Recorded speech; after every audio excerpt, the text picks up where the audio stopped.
Hello, everybody. Welcome back to Pacers Daily. I'm your host, Hery Acosta. I have very few words about yesterday's game, and by that I mean I actually have a lot to talk about.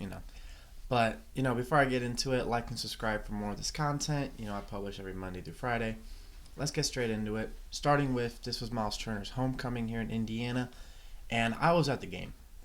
I got last minute tickets because I don't know. I genuinely wanted to see this game live. But Turner was just showered with booze, not just his tribute video, not just when he got introduced, but every time he touched the ball, every time the camera would pan on him, every time he shot a ball, just booze everywhere, and obviously to no one's shock, except apparently his own, and some of the Bucks players.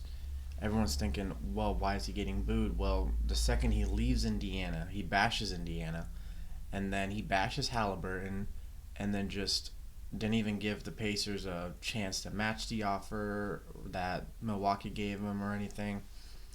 But to each its own. He actually did not have that good of a game. He did have 5 blocks, so he was kind of a force in the paint, but only 9 points, 7 rebounds.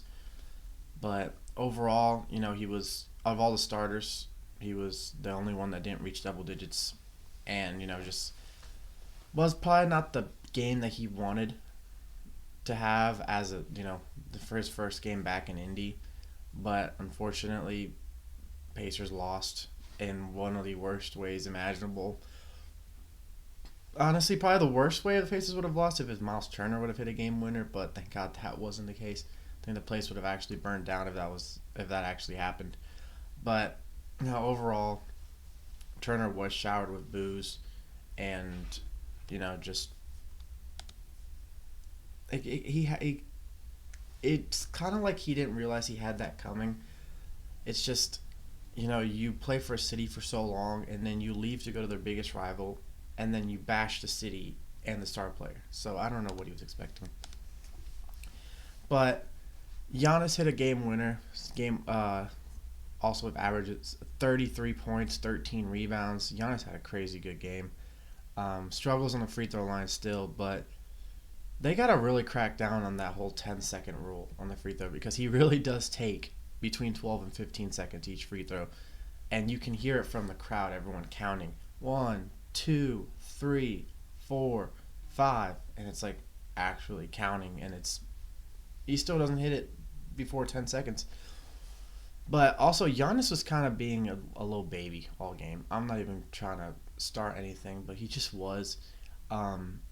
Every time he would just go up, try to call for a foul, and a lot of times it wasn't a foul. That flagrant that was called on Neesmith in the first quarter was absolutely not a flagrant. And there's a lot of other calls that were just kind of bogus. And then he would just sit on the ground for like a minute after he got fouled, pretending to like want another flagrant or something called on us. And then after he hit the game winner, he just started walking towards our sideline, kind of acting like he's the big man on campus. But I mean, to be honest, you beat a team that has 7 players on the injury report. 3 of them are full-time starters. One of them is supposed to be a full-time starter this year. And then some of our literal 6-man, our 2 6-men are both out. And so he's like, yeah, you were playing against Jeremiah Robinson, Earl, and Mac McClung. But, do you. The Pacers really did take that team down to the wire, and I'm very proud of the way the Pacers played last night. I'm not trying to talk bad about the Bucks in general, but the way Giannis was acting was kind of crazy. But, do you, buddy.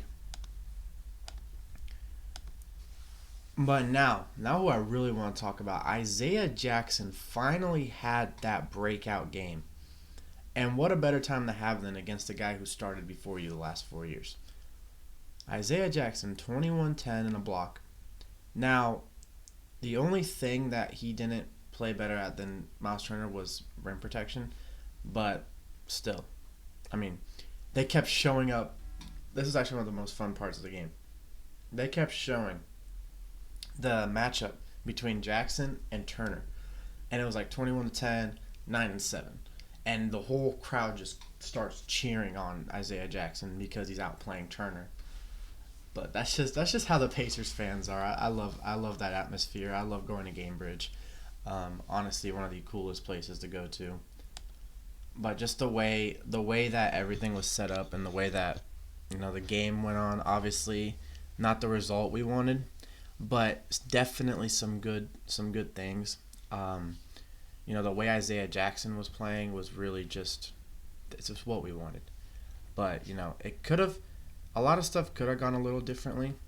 But at the end of the day, you got to play with what you have, and what the Pacers have is not a lot going on right now, just because of all the injuries. But now other players are really showing what they can do. Players like Jarris Walker was having a really good game. Players like Neesmith, while he was not shooting too good, he was still having a very good game. Almost had a double double. Same with Walker. And then off the bench, we didn't have too much production off the bench. We could really use a little bit more firepower because we've always had the best bench in the league, at least the last 2 seasons. And now because of half our bench is actually injured, we don't really have too much. Now, when I'm talking about shooting woes,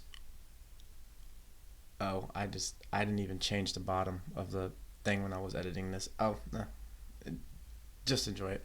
But we were really struggling a lot whenever we were shooting. It was just we haven't been consistent when it comes to actually getting the ball in the basket. Now, Siakam shot 11 for 24. Neesmith shot 5 for 16. Ray J was 1 for 4. 7 for 15 for Walker. Now, 7 for 15 is not bad. But our three-point shooting was abysmal. 2 for 9 for Neesmith. 1 for 6 for Siakam. 2 for 6 for Walker.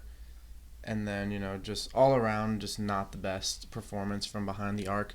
Now, there was a point where Milwaukee made like 6, 7, 8 straight threes, and it looked like we were legitimately just going to lose by 10 or 15. But obviously we came back. But, not the best ending, but honestly a very good game. It kind of, just excites me for what the Pacers can do once we're fully healthy. This team can do a lot of stuff whenever we're fully healthy. But obviously we're not going to be because Toppin's still going to be out 3 months later. We still don't know when Matherin and Nembhard are going to come back. McConnell should be mid-November.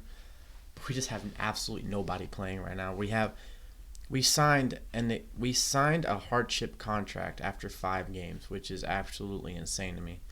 I think the only other team that could ever say that they did that was probably the Grizzlies a year or two ago when they had their whole roster pretty much on the injury report. But, can't really complain too much. But as always, I'm your host, Hery Acosta. This is Pacers Daily. Boom, baby, and go, Sirs.